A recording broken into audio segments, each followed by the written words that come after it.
ในวันที่1กรกฎาคม2026อยู่ที่ห้องว่าการแขวง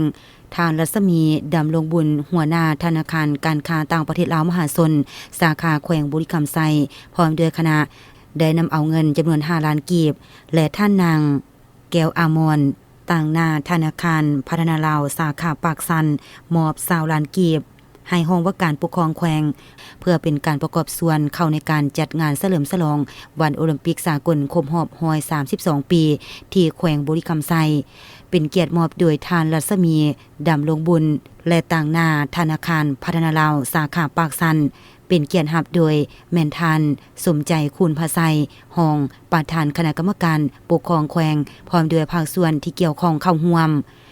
กิจกรรมครั้งนี้จัดขึ้นเพื่อเป็นการร่วมระลึกถึงการก่อตั้งขบวนการโอลิมปิกสมัยใหม่พร้อมทั้งส่งเสริมให้ประชาชนทุกเพศทุกวัยหันมาออกกำลังกายและเล่นกีฬาเป็นประจำเพื่อสร้างสุขภาพให้แข็งแรงสร้างความสามัคคีและปลูกฝังจิตใจแห่งความมีน้ำใจนักกีฬาตามอุดมการณ์ของขบวนการโอลิมปิก